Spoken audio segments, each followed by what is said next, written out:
medical doctors. Kaya lang, ang sabi, hindi naman doktor ni Presidente yon. Is it not under the PNP standard operating procedures na yung arestado may karapatan humingi ng doktor ng kanilang sariling doktor, yung independent and competent doctor of their own choice, ang sabi sa inyong standard operation procedure noong 2012, di ba itong kinikilala ng kapulisan natin? Ma'am, he has doctors who came over, and I believe they are from Cardinal Santos. We offered also the services of the PNP doctors, and we also offered the services of the post-hospital doctors there on the Philippine Air Force. Hindi, pero ang mahalaga, yung doktor na talagang doktor niya. Yes, ma'am. They came from the Cardinal Santos. Is their doctors. What they are actually asking, they even asked for ECG, and the ECG came. That was very, very different from the ordinary Filipinos. And they're asking for, I think, executive checkup. That's one thing that we did not accede to. Ang sinasabi Madam Chair, ninyo, if I may. po?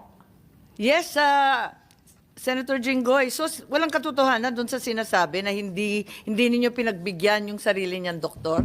No, ma'am. Not true, ma'am. Okay. They requested a doctor. The doctors arrived. He was given an ECG.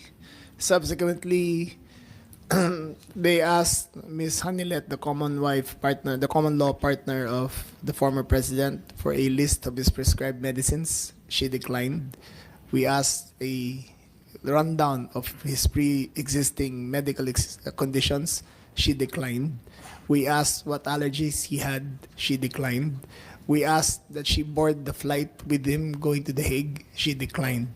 So all those rights accorded to him were given, and the doctor was given, and we tried to extract as much information as possible, but they all declined. Okay, Senator Jinggoy, I believe that Secretary John Vic said that these were untrue, that this was all fake news, that in fact his rights were honored, and in fact they provided an ECG which is above and beyond the usual practice. Yes, Senator Estrada, please. Thank you, Madam Chair.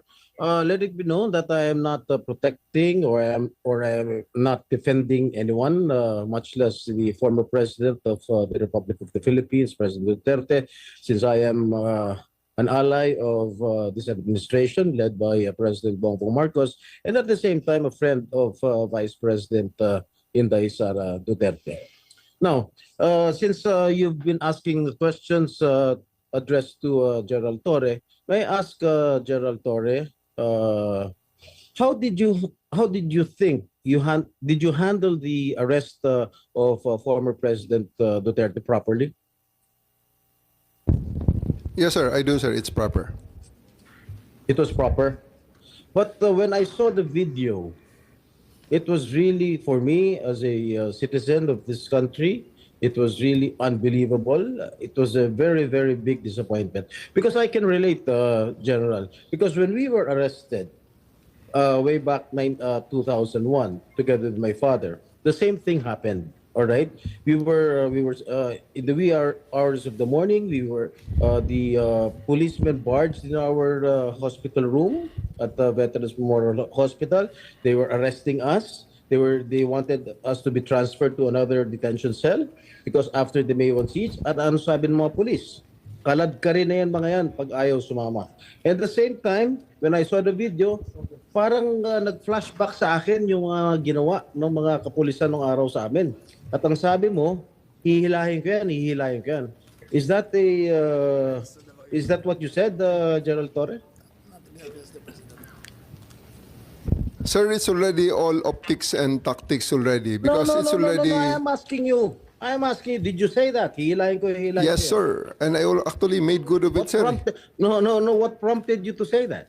Sir, I made good of it, sir. Sabi ko, sir, hihilain ko yan. And I went back to A.S. Medialdea, handcuff him. Bakit mo nga sinasabi? You know, your statements based on the video may reflect the PNP as an institution. Baka sabihin lahat ng ating mga kababayan, ganyan pala yung mga pulis. Masyadong wala man lang respeto sa matanda, sa isang dating pangulo. Ganon din ang ginawa sa amin eh.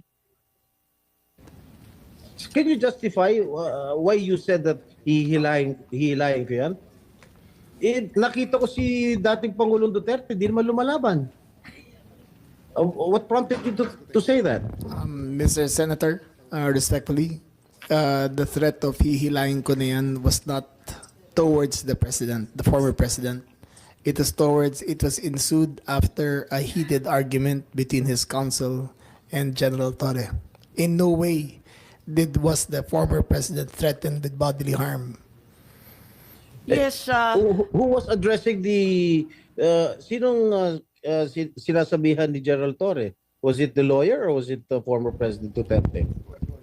Lawyer, sir, Attorney Miguel Dea. And actually, sir, after that, I actually went back to him, placed handcuff on him after reading him his rights and arrested him for obstruction of justice. And after All that, right. sir, I brought him to the bus and came back again and told Attorney Delgra he's next. And again, sir, I will reiterate with all credits goes to the former president because after he saw that I'm already very, very serious in bringing him to the plane, he said, okay, let's go. And I told Romy, the PSG, to just escort him and he went voluntarily to the bus that brought him to the plane. sisingit Alright, lang ako Senator Jinggoy. Kasi binabasa ko dito yung standard operating ng PNP. Ang liwaliwanag naman eh. No torture, no force, no violence, threat, intimidation, or other means to vitiate the free will to be used against the arrested person. Eh di the more so, yung mga kasamahan ng arestado. Eh sabi mo nga, ikaw na nag-admit forcefully. Eh talagang you used force. Eh bawal po yun. Ma'am, it is, I placed E.S. Mijaldea under arrest for obstruction of justice. Eh, sabi nga ni Senator Jinggoy, eh, hihilain mo pa. Yes, ma'am. I did because I have to get into their heads to make them to make it very, very clear to them that we are already very, very serious O, of tama loading nga. the president to Oo the naman, plane. General, pinapaliwanag mo, pero bawal ang paggagamit ng dahas, ng pananakot, Ma'am, ng just to be intimidation, or any other means. Ang liwanag eh, nasa kapulisan yan eh. Just to be clear, operationally, there was obstruction of justice. It was the decision call of General Torre to place him under arrest for obstruction of justice. Now let us separate what happened to the president. You're talking about Attorney Medialdea. Yes, ma'am. Eh, paano yung iba? No one else was armed, ma'am. Yung attorney. No, wait. Yung abogado. If I may, Senator Amy. Yes. Madam Chair. Ayan. Sino yung kinaladkad nung isang pulis? Yung security na nakaitim. I think it was General Torre na hinila yung isang abogado. Dalawa yun eh, yung abogado, hinila yung upuan, di ba? Tapos yung nakaitim na si Q, eh kinaladkad din. Si Attorney Delgra, sir, because he is next to be arrested. And because of that, the former President PRRD saw that I'm already that serious. And he said, he prevented the situation from further deteriorating and escalating. So he said, let's go. Isn't he entitled to a counsel of his choice, General? Yes, sir. For 12 hours, he was there. Oh. Can't he speak to his client? Bigla niyo na lang... They are there for 12 hours, sir, speaking to each other. Ano? They are there for 12 hours speaking to each Alright. other, sir. One more thing that I noticed in the video, no? Ang sabi ni PRRD, papasukin niyo yung anak ko. Abogada siya. At ang sinabi mo, hindi ko siya papapasukin. Why not, Gerald Torre? That is a decision. That is my call, sir. That is my decision. Considering that Okay. he had already been assisted by 3 lawyers all throughout Okay. that time, sir. And gabi na ho yun, sir. The request was made at around mga 9 o'clock na, sir. 11 hours Gerald after Torre, ganito, the ha? first arrest. Tanggalin mo na yung titulo ni Inday Sara. Kalimutan mo na siya na Vice President siya. Pagpalagay natin hindi siya Vice President. She is an immediate member of the family. Nung kami po ay nakakulong, ang immediate members of the family, 24 hours pwede bumisita sa amin, nakakulong kami. Eh ito hindi pa nakakulong. Anak ito. Bakit hindi niyo pinapasok? Maliban doon, is this not a violation of RA 7438 that requires that you guarantee access to an attorney in addition to the immediate family? The president also said na yung anak niya, yung babae, abogado ko yun, papasukin nyo. Hindi nyo pinapasok. Abogado yun eh. Actually, sir, Exactly. first to answer the question of Senator Estrada, sir. I have told the president that they can visit him at his detention facility because at this time the order of the day is to load him into a plane. So that's what we endeavored to do, and that's what happened, sir. Ano niya bibisitahin yung tatay niya? Sa Netherlands. Hindi naman dito tinray eh. Hindi naman dito kinasuhan eh. Sa ibang bansa eh. Oh. Bakit hindi niyo man lang binigyan ng kortesiya yung anak na isang abogada na magkukonsulta? Katulad nga na sinabi ko kanina, yung mga nakakulong nga, 24 hours pwede bumisita ang immediate members of the family.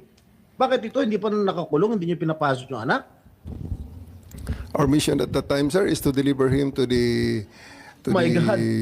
body Kahit who ano issued the warrant, mangyari, sir. Nasa batas yan. Nasa batas yan, General. Immediate members of the family, lawyers, priests, etc., etc. I should know. Nanggaling ako dyan. Tapos ito, hindi naman nakakulong. Again, I am not defending President Duterte. I'm just explaining the rights of an accused. Because naging akusado rin ako. And I don't want that to happen to anybody else. Dapat naman nagbigay kayo ng konting kortesiya o respeto man lang sa mga dating presidente dahil naranasan namin yan. Nung kinulong po yung tatay ko, ganun din. Walang respeto ang mga pulis sa amin. Porket nawala na ba kami sa kapangyarihan, ganun na lang. Matanong ko naman sa iyo, General, wag naman po sana mangyari, God forbid, sa pag sinapit ng ni President, pag sumapit ng ganitong sitwasyon si Presidente Marcos, gagawin mo rin ba yun sa kanya? I hope not. Ang liwanag po ng batas, kung ma-follow up ko lang si Senator Jinggoy, tama po siya. Hindi lang yung immediate family, medical doctor, pare or religious minister, any national non-government organization, ang CHR, international non-government accredited by the Office of the President. Lahat yan may access, pero pinagbawalan ninyo. On 2 counts, immediate family na, abogado pa niya. Bakit ganun? Ma'am, I think that's sub judice. I think we should be wary of many of the things we're mentioning Bakit here. po naging sub judice yun? Ito kasi, ano ho yan, habeas corpus po ang petition. So everything about the arrest will be asked by the Supreme Court. Kanina pa natin kung pwede ho. pinag-uusapan yung aresto. Pero ano ho I think that we're just passing, parang lumalampas na po tayo sa boundary. Senator Jinggoy, pa? Ang sinasabi ko lang, the manner on how the former president was arrested, because ayoko naman mangyari sa darating na panahon na magkakaroon naman tayo ng ganyan. Sana makapagbigay lang ng korting kortesiya man lang, nakausapin yung mga abogado, pero nakausapin yung mga members ng immediate family niya, sana naman binigyan niya ng pagkakataon. Kaso mo, nung nakiusap si dating Pangulong Duterte na papasukin yung kanyang anak na abogada, tanggalin mo na hindi siya, na vice presidente siya. Abogada at anak niya, member na immediate family, sana man lang binigyan niya ng pagkakataon. Makita niya yung tatay niya bago niyo siya isinakay sa plano. Yun lang naman yung sa akin. Masakit. Ako, isang anak na meron din akong tatay na ginanon ninyo. Masakit para sa akin. Pakipaliwanag din. Maraming salamat, Senator Jinggoy. Marami tayong pinagdaanan, kapatid. Kaya't eto nga, talagang dinudibdib natin Madam Chair, to. Yes, Secretary John Vic lang po. Kay VP, kay Senator at sa iyo, hugot ng mga anak ng presidente yan. Sumpa. Secretary John Vic, itatanong ko lang, why was there obstruction of justice? Pakipaliwanag lang. Anong ginawa nila na obstruction of justice? I think General Torre would be the best one to explain that, ma'am. General? Sir. Sabi niyo nag-obstruction of justice kaya aarestuhin na rin ninyo si Attorney Medialdea. Ano po yung ginawa ni Attorney Medialdea na obstruction of justice? We're about to load an arrested person into a plane to transport him to the tribunal who issued the warrant. And Attorney Mijaldea is preventing us from doing that. He shouted at us and intimidated us, including the president intimidating me. Alam ko malaking tao si Attorney Medialdea pero hinarang ba kayo, tinulak ba kayo? Wala namang ginawa eh. Hindi naman He did, nadadaan ma'am. sa salita yung obstruction eh.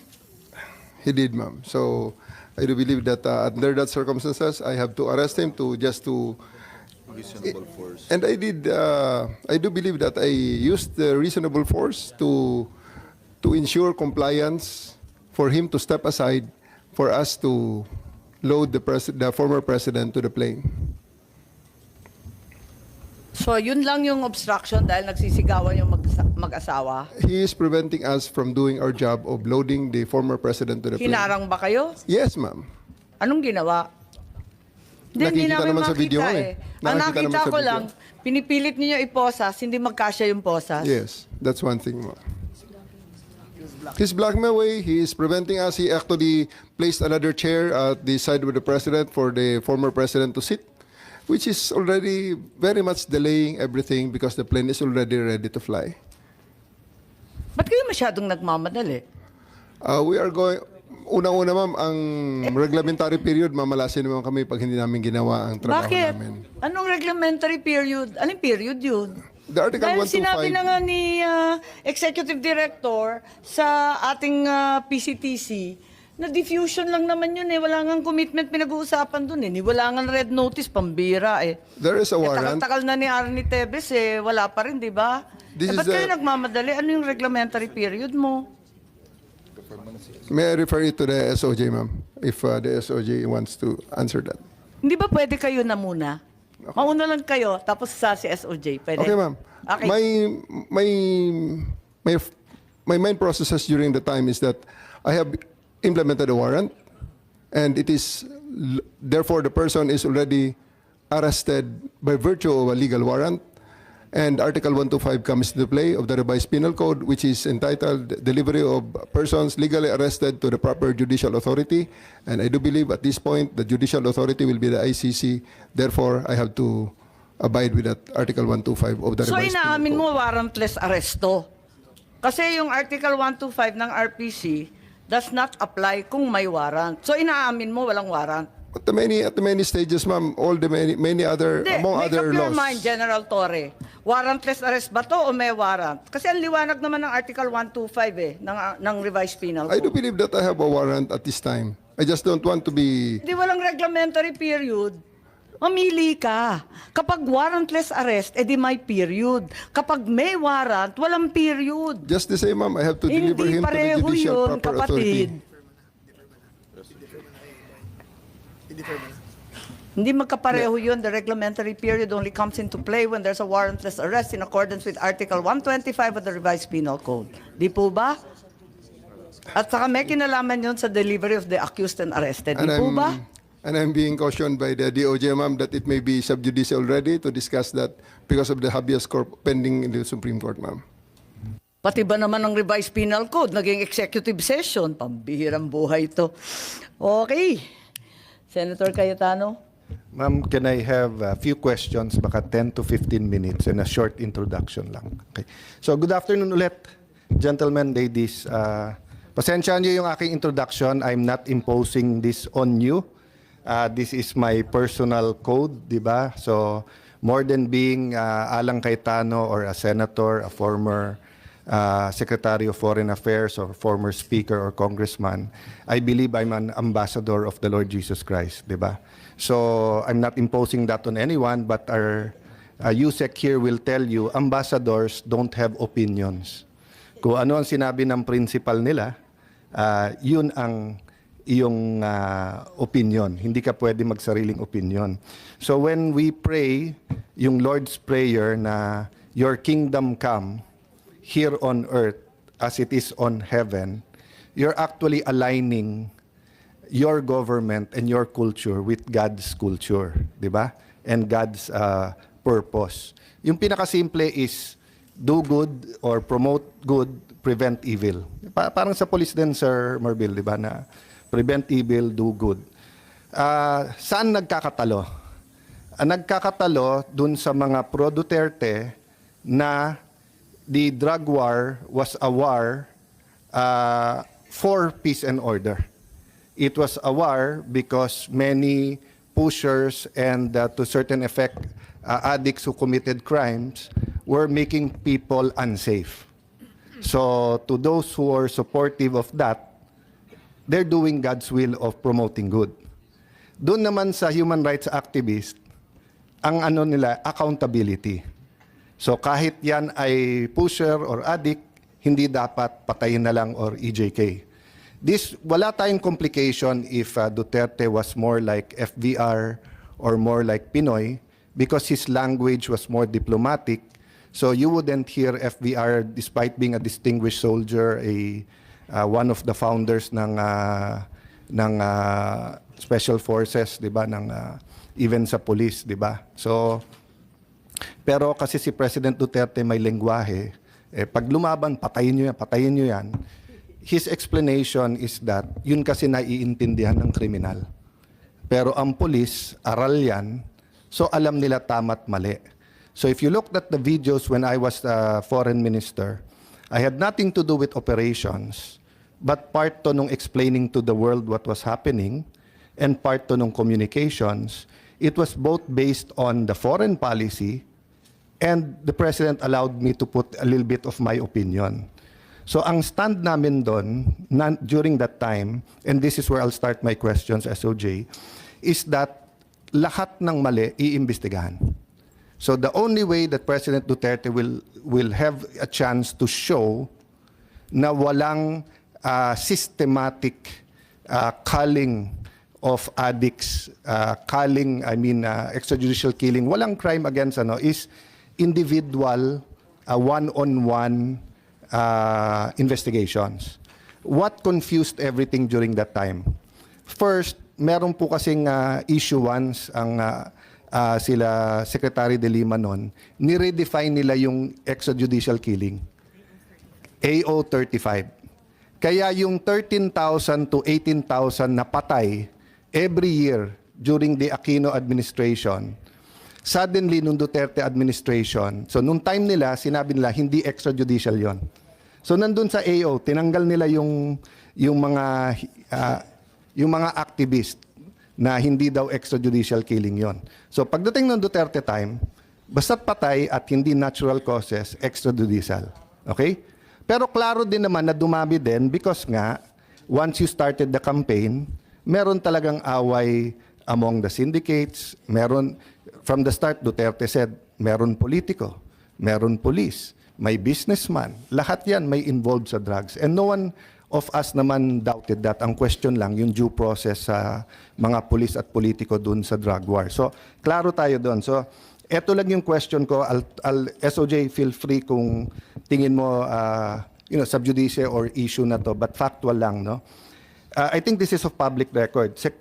Former Senator De Lima was a Commission on Human Rights chairperson 2008 to 2010. Tama, no?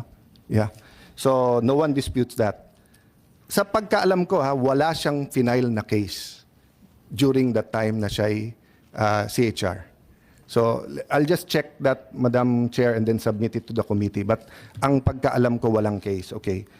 But eto siguro masasagot ng DOJ kung hindi ngayon, just forward the answer. From 2010 to 2015, despite the investigation of former Senator De Lima noong 2008 to 2010, ang sabi niya, mahirap kumuha ng witness kasi nga mayor pa siya noon, tapos malakas daw sa presidente noon. I think he was peace and order head nung region eh. But 2010 to 2015, siya ang DOJ secretary.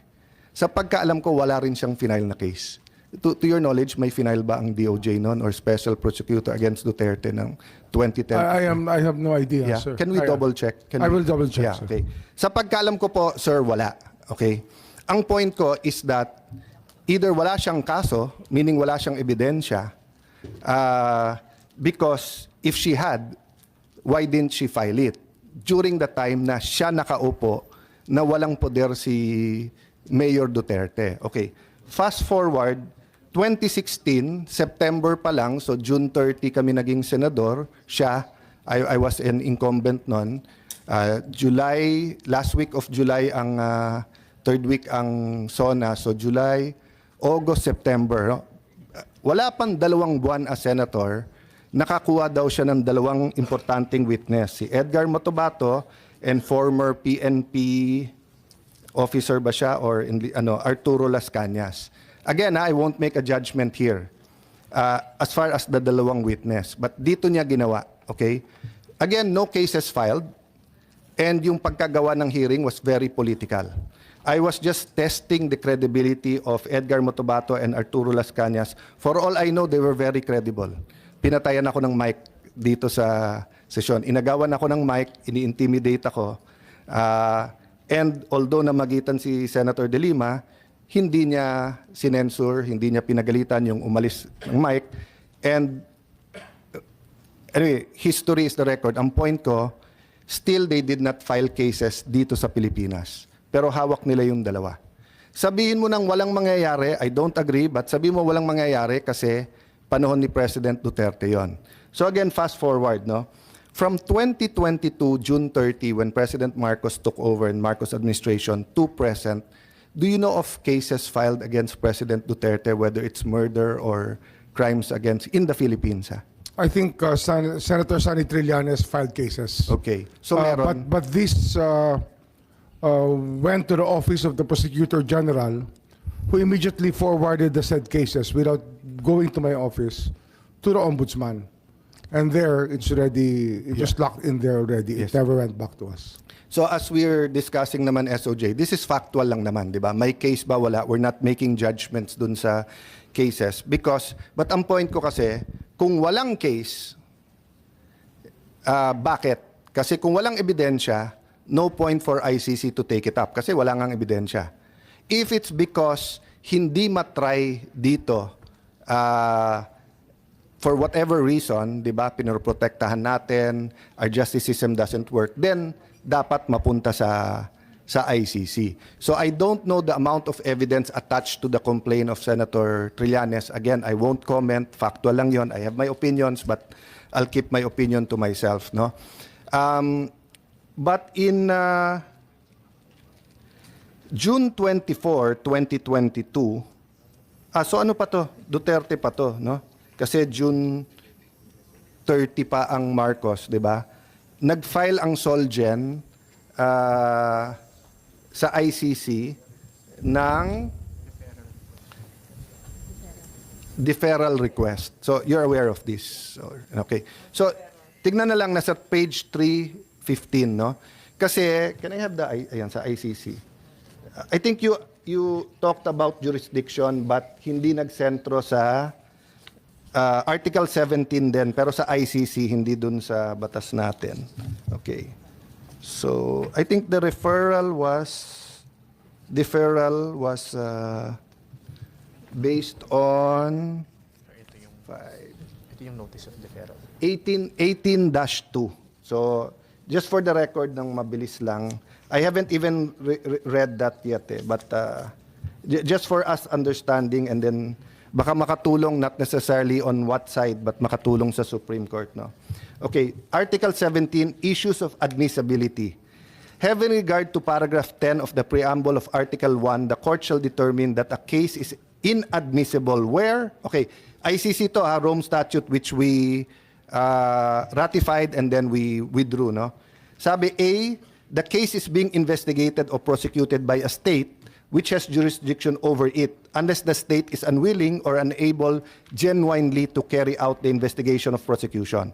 So again, SOJ, I won't put you on the spot, but for me, 2008 to 2010, hindi naman unwilling at hindi naman unable to carry out yung state. This was the time of President Arroyo. 2010 to 2016, To be fair, ni-ratify yung ICC 2011 pa. So, naging effective 2011. So, wala na yung 2010. But for me, 2010, 2011, ganyan, hindi unwilling ang state. In fact, pumirma nga sa ICC, hindi rin unable yung state. Wala lang talagang final.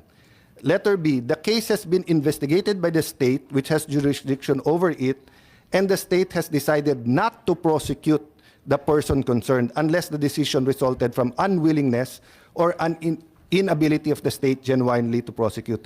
In general, SOJ, SILG, no? In general, Sir Marbil, Chief PNP, in general, I don't remember that the Philippine government decided not to prosecute, di ba? Kasi under our present laws, if you find probable cause, even the president cannot stop it. Even ang pardon natin, iba sa US Constitution. Sa pardon, you can pardon right away sa US. Sa atin, kailangan, ano na, di ba, final, di ba, kailangan final and executory. Final diba? judgment. Final judgment, di ba? Final judgment. So kung nag-a-appeal ka pa, hindi ka pwedeng humingi ng pardon. So I don't think we stopped any case or refused to ano.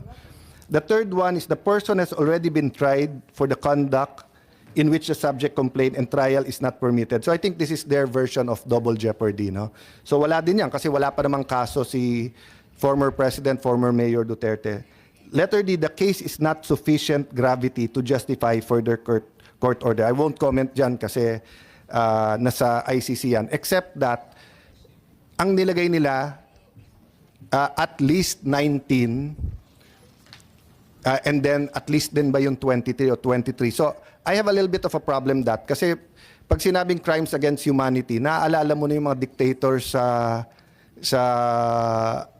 of the old sa Africa or some in the troubled areas of, not the untroubled areas of the Middle East na grabe ang patayan and everything, di ba? So to put the Philippines there with President Duterte, I think it's a little bit unfair na gamitin mo at least, di ba? Kasi kung sinabi mong from 17 to 1,000, at least may idea tayo. Pero at least 17, ano yon? Baka 18, baka 19. And don't get me wrong, every life matters. Pero iba kasi yung crime against humanity, iba yung murder lang. No? Again, hindi ko nilalang ang murder in the sense na one life yon, you should still be tried, di ba? So for the record, if we have evidence, we should file the cases here against President. He should face here. Okay. So, mahaba pa to, so hindi ko babasahin lahat. Pero just to go to 18, challenges to the jurisdiction of the court or the admissibility of a case. So, pwede kasing mag-file yung Solgen. And then, nandito, if a challenge is made by the state, the prosecutor shall suspend the investigation until such time as the court in accordance. So, ang point lang dito, and correct me now or later on kung mali, is that at any time, kung alam natin may investigation, pwedeng sabihin nung state tayo na sandali, we're hearing it here, or may ongoing dito, or mali kayo. Of course, they can overrule us. They can say, no, we don't believe justice will be there.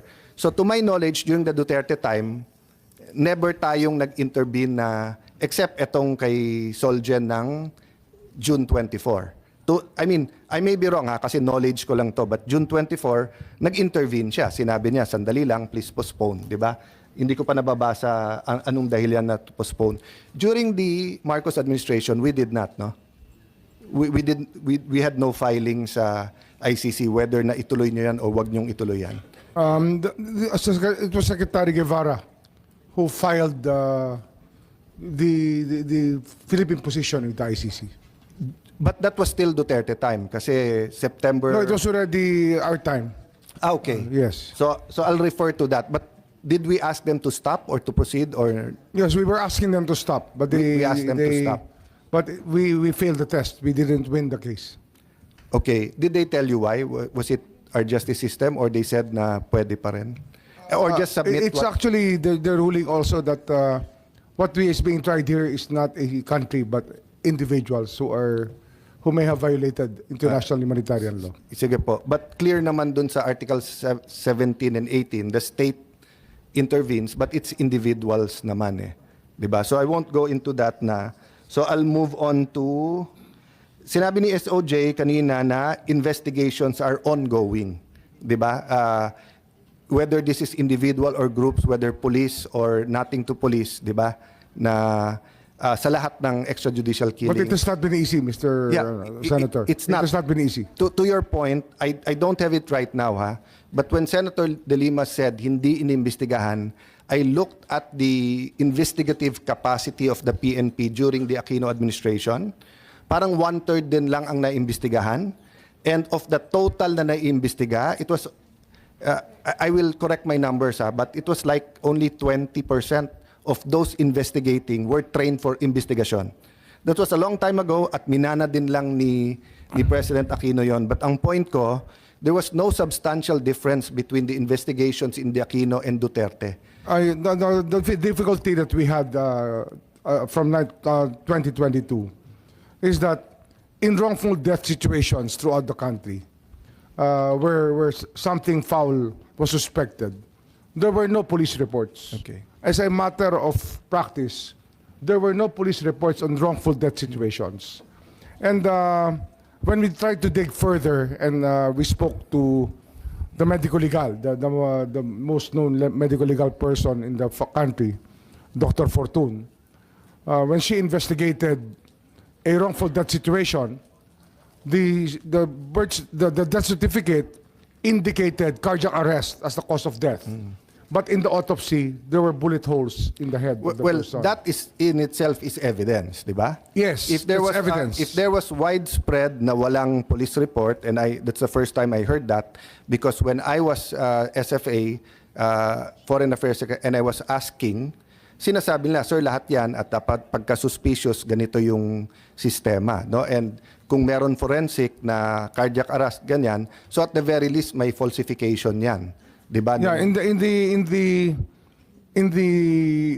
we looked at the records of the wrongful death situations, there were really no police reports. Okay.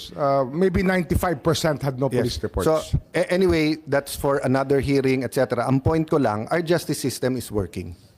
It is working. It is working. I mean, Yes. it has its ups and downs, and may common belief na pag administrasyon ng presidente, may konting protection for that. May ganun belief, whether it's true or not. But this isn't anymore so 2008 to 2010, 2010 to 2016, kung kailan man nagkaroon ng break-up yung unit team, hindi na panahon ni President Duterte ngayon to. So, Actually, what the cases that we are speaking about were filed by their families in the ICC. Yes. Because they could not get justice in the country. Yeah. I think that's one thing that nobody wants to acknowledge, is that there was a failure of our justice system for a long time. And they had to file their cases in the ICC to get any attention at all from anybody who cared. Because for the longest time, ito mga biktima po, yung mga namatayan, yung mga pamilya nilang namatay o kaya napaslang sa drug war, ay wala ho nang mapuntahan. Kaya doon ho sila nagpunta sa ICC. That's why I said, SOJ, na may belief na pag panahon ni Arroyo, it's very hard to go after Arroyo. May truth o hindi, in the sense that meron na presidential immunity while you're president. Pero pagkatapos hindi, di ba? That's why after President Erap's time, nakulong siya. After President Arroyo's time, nakulong siya, di ba? After President Aquino's time, wala naman nag-file ng kaso kay President Aquino. Okay? So kung ang belief, wala kang justice kay Duterte during his time, I won't comment, but that's a belief. But 2008 to 2010, hindi sila nag-file. 2010 to 2016, hindi sila nag-file. And then ngayon, pwede sila mag-file. Diba? So, and so I mean, the ICC should also look at our patterns and system. It's not only the period So the second point I want to make is that for example, no, si Mr. Las Cañas as Mr. si Motabato, one, hindi naman dinala and she's free to manifest here kung mali ako, di naman niya dinala sa DOJ or sa Ombudsman yung dalawa After dalhin sa Senate, hindi ko na alam kung anong ginawa nila. Okay, two, assuming it was because they think walang mangyayari during Duterte's time, did anyone bring Edgar Motobato and Las Cañas either to the DOJ, NBI, or to the Pwede bang dumiretso sa witness protection or that? Marami ho kami nakakausap na possible witnesses. Yes. But not them. Yeah. But not Matubato. But not Las example lang, Palmas. yung dalawa lang, no? So ang point ko lang, 'di ba, if the rest of the world, the European human rights activists, etc., for the record, SOJ, if these gentlemen are brought to you, and I'm not talking about the prosecutorial lang or DOJ, I'm talking about the whole machinery, the witness protection, the NBI, the PNP, the CIDG, will we investigate? Yes, we will. Yes. We would have. We would have. Will, di ba? So, in the same manner that General Torre is complaining about vloggers who have fake news about him, if there are complaints about Marcos vloggers na fake news, you will also investigate CIDG, di ba? I mean, people might believe or not, but you are duty bound to investigate whatever side, di ba? Yes, sir. Yeah. But of course, during Duterte's time, they did not believe. If kasuhan mo Duterte vloggers, they don't believe may mangyayari, di ba? But I think there were some na cyber libel even during Duterte's time, no? So the point lang I'm making, and it is not addressed to you but to the international community, is that the Philippines is a vibrant democracy, di ba? Our economy is good. The peaceful transition from Arroyo to Aquino, from Aquino to Duterte, from Duterte to Marcos has done as well. So yes, we have problems with politics now, but which country doesn't? The US, Europe and the US, di ba? May mga significant difference sila. I mean, many countries are at war. We're not at war. Di ba? We have problems with China, but we're working it out. Di ba? We have problems with other countries. We're working it out. We have problems with Pogo. We're working it out, di ba?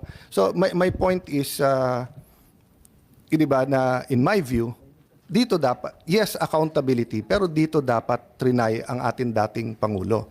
The last point I want to make is that iba pa rin pag former president. I mean, sa US, na US Constitution nila that the Americans can't be tried elsewhere. But lalo kung US president. So sa akin kasi, kahit former siya, hindi na siya presidente, he's still a symbol Diba? So like me, diba? You know how hard I went against President Arroyo when she was president. But when I was speaker, may pinagawa siya sa House, winelcome ko siya, etc. Kasi yung office, even if hindi ka na doon, nirerespeto mo pa rin iyon diba? So, Maybe I can, Go ahead, sir. I have to tell the Senate that nobody's happy with what happened. okay. Wala akong maligaya sa nangyaring ito. Ngunit kailangan lang gawin namin yung aming katungkulan. Sa tingin namin yun ang aming katungkulan, ginawa namin ang aming tungkulin. And sir, that's where we disagree kasi tingin namin there was another avenue to go to court. But as you said, that'll be probably part of the litigation. So let's see not opinion, last few. So who received the March, so kailan po na-issue yung warrant? March 10 or March 11? I know March 11, sir. March 11. March 7, it was under seal. Okay, under seal. Yun. Tapos, March 11, Who or what office received it? The PCTC, PCTC. sir. They received it. Then from them, Santrin and Smith. To all the relevant law enforcement agencies. Law sir. enforcement. Then, Yes, there are 3 Interpol connections in the country. NBI, Immigration, and of course, the PNP. okay. Then when it was unsealed, was it immediately executed or did any relevant government lawyers review it muna to see whether a Filipino citizen, whether the rights of a Filipino citizen was being Sir, impeached? just to be clear, Yeah. After the warrant was served on March 11, 3 a.m., it was only in the postmortem that we learned about the unsealing on March 7. So there was no information to us in the effect that it was unsealed on March 7 until after the service of the warrant. Can you enlighten me on that, Sec? So the unsealing was Yes, we learned about the unsealing of the warrant post-arrest, sir. okay. When he was there already, it was revealed to us that it was opened on March 7, although not transmitted to any members of the government. Okay. We only received notice, formal notice. I think when the unsealing happened, that's when all the rumors started. Okay. I think So- that was the basis of President, the former I President. thank you for that SILG because that factual na meron na nung March 7 na unseal etc. So But I again, won't sir, I have to clarify that Yes. there was no one in complete knowledge of the unsealing until after the arrest. Who unsealed it ba, theoretically? Or It what was office? Secretary Boying, it was unsealed by the ICC. By the ICC? By the court, yes. By the Yes. court, okay. Let's fill in the blanks na lang factually as, you know, the circumstance, what do you call this, permits. But ang point ko, from the time it was unsealed, served to the President, did any government lawyers look at it muna and make a determination? Or we took it at face value, iserve na yan? Yes, sir. Again, You can change my words, if you think again, prejudicial sir, yung word. just to be clear, there was no contact between the government and the ICC in whatever way or form. We only received the warrant of arrest, the PCTC, on March 11, 3 a.m. But, so when the PCTC, PCTC, sir. yeah, okay. When that office received it, ang marching orders or ang SOP or protocol, again, if my words are prejudicial, correct me, please. I don't mind. I'm not putting any bias or prejudice. I'm just speaking the way I understand it. Did anyone in the Philippine government or look at it and check it out muna? Or iserve na natin to? Sir, upon receipt of the copy, I talked to the Secretary of Justice. He reviewed it. He assumed that it had a presumption of regularity as informed. And we subsequently informed the President of the existence of the warrant. Okay. You concur with that? Yes, OJ, yeah. yes. Yeah. I reviewed the transmittal to me. This wasn't- I was in Vienna at that Yeah, time. this isn't a trick question. So meaning, if you said no one reviewed, I would have asked, wouldn't it be a better protocol that someone reviewed para even before the accused goes to court? But saying that you reviewed it, I assume that you found it regular, and I won't argue with you there. I mean, I disagree that the warrant rise to the level that ipadala mo lang siya doon, dapat sa court muna. But you were satisfied, at least in form. Again, I don't want to put words, form, and substance, but you know what I mean. Tinignan mo, and then okay na ano to. Yes, Tinignan mo, or I meant gave the your clearance. office. Your I gave the clearance to serve the warrant. Okay. So, again, I just want to make a point at that point in time that for me, kung tinanggap nung accused, nung arrestuhin, okay lang. Pero kung hindi, sana may judicial review available. No, I already Sir, made the it was- point of. Sir, it was received at the first available instance that the accused allowed himself to read it. Yes. That's where I disagree nga kasi something this complex, di ba? I would have rather, I don't know if it's 15 days, 30 days, give the lawyer enough time, etc. to go there. Tapos, lastly na lang siguro po kasi may mata sa gilid si Senator Amy, I think natatagalan na rin dun sa 10 minutes ko.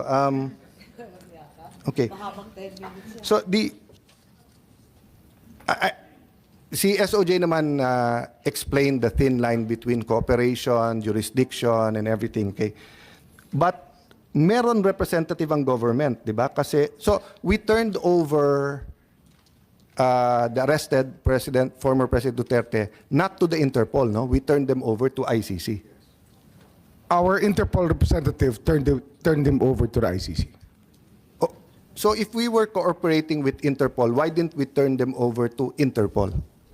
And then sila na. We did, sir. Mr. Lacanilao was the representative of the Interpol.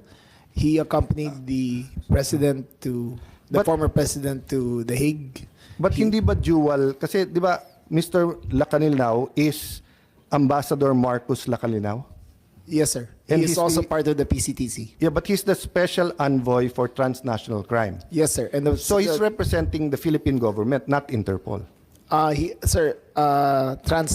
Center for Transnational Crime is Interpol, sir. Yeah, but what I meant is that he's representing the Philippine participation in Interpol. He was given an appointment by the president to represent the Philippines in this matter. Yes. Ang understanding ko lang SILG, di ba? So yung ICC, sinabi, kasi nga, wala naman sa Netherlands. Kung nasa Netherlands, then they would have asked the Dutch police, di ba? But since nga, or the state police, di ba? But since wala nga, they asked, and since the state withdrew, they asked the Interpol, and Interpol asked us. Tama po ba? Yes, sir. So, if we were cooperating only with Interpol, dapat sinurrender natin sa Interpol. Yes, sir. That's what we did, sir. No, Mr. Lacanilao He was appointed. turned him over directly to the ICC, not to the Yes, sir. Interpol. Mr. Lacanelao was given a special appointment by the president on that day, sir, on March 11, to represent the Philippines in the Interpol. Yes, but the representative ng Interpol, He was the representative, sir. so dual siya, representative ng Philippines at ng International Interpol. No, sir. If the structure of the Interpol is that the PCTC, the members of the PCTC, or as instructed by the president, becomes the representative of the Interpol.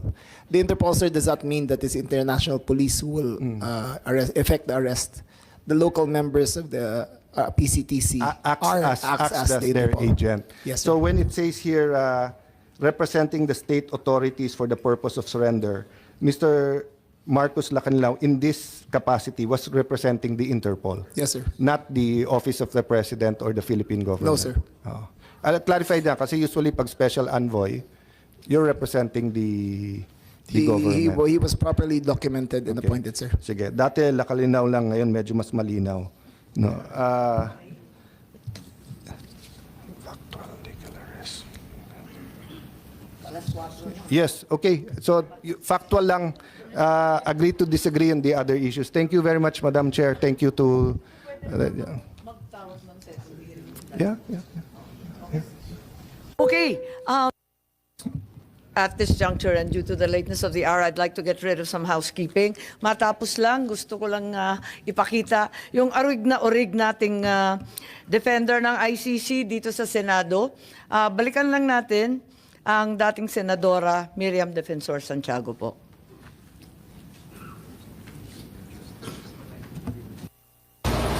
As a benchmark in the progressive development of international human rights, the court represents a triumph of international criminal justice by establishing individual criminal liability for those responsible for serious violations of the Rome Statute. The salient features of the Rome Statute are as follows. Bullet, principle of complementarity, spelled P-L-E, not P-L-I, complementarity.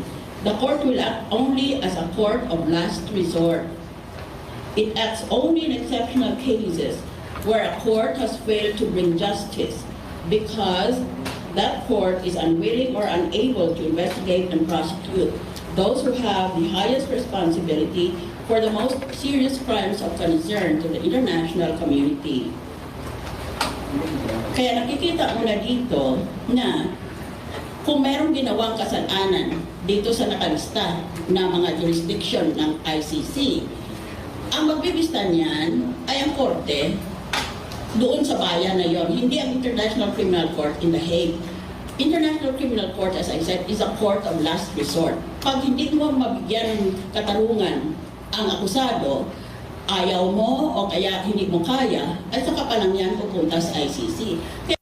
Okay, so narinig natin at ito yung diskurso at paliwanag pagkatapos ng ratifikasyon ng ICC dito sa Senado noong 2011. Maliwanag na Court of Last Resort ang ICC at pupunta lang tayo dyan kapag ayaw o hindi kaya ng ating korte dito sa Pilipinas.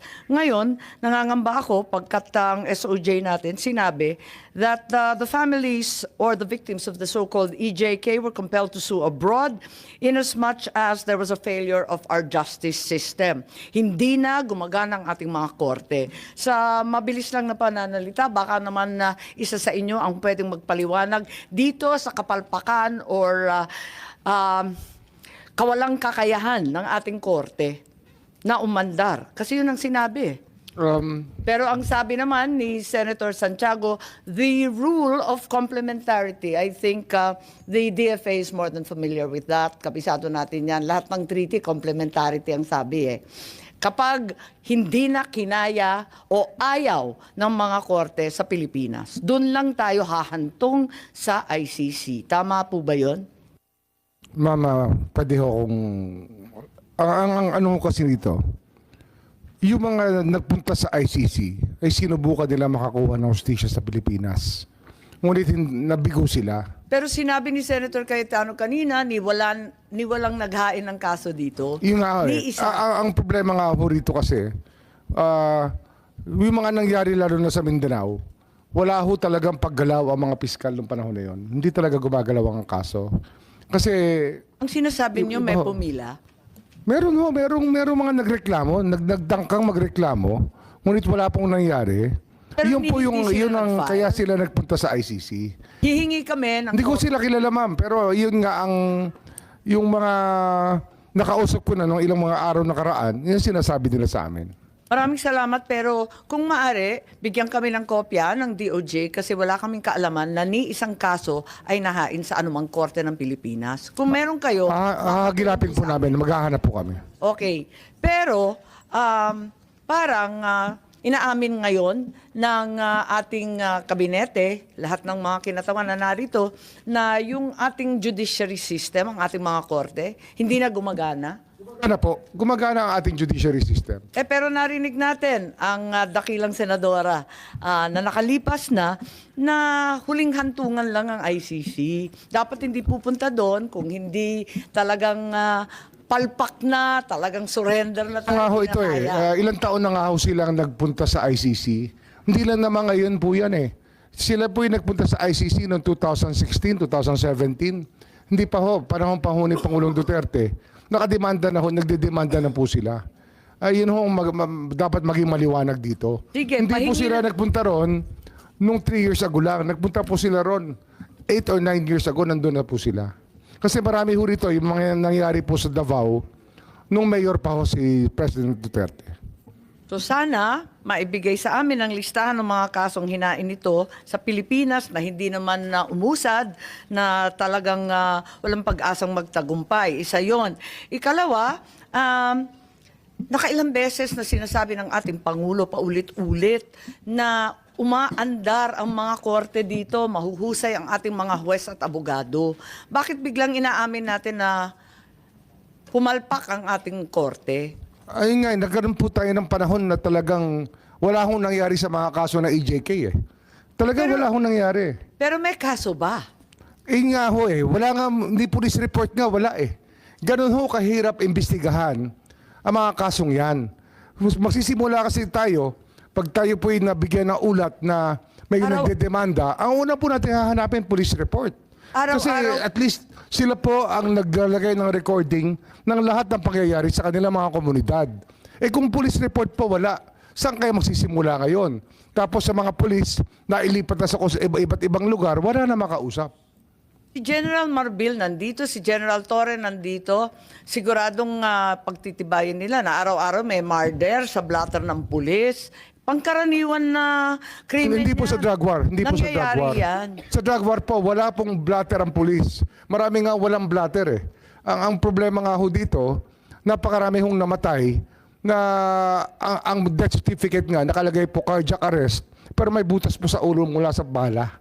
So Yun ang tama yung... kakaiba. So yun ang sinasabi ninyo, failure of our justice system. Opo, nung panahon na yon. So, suko Nagkaroon tayo tayo doon. ng problema nung panahon na yon na hindi ho talaga maimbestigahan na maayos kasi pati ho ang piskal tinatakot po ng pulis nung panahon na yon eh. Nung panahon na yon, ngayong panahon ngayon, hindi ba pwedeng magayon? Hindi ngayon ho, mas maayos ngayon Kung mas sapagkat sinisigurado po namin na ang piskal at ang pulis ay magkasama mag-imbestiga ng mga krimen. Hindi na ho katulad ng dati. Kung ano sabihin ng pulis, dapat masunod. Kung mas maayos ngayon, ba't hindi na lang magpila ng kaso dito sa Pilipinas? Maayos na pala eh. Nag-iba na. Hindi ko ho pwedeng tanongin yon sa mga nagdemanda sa ICC. Hindi naman po namin hawak yung mga taong yun eh. Hindi ho namin sila kilala. Ma'am, as a matter of suggestion,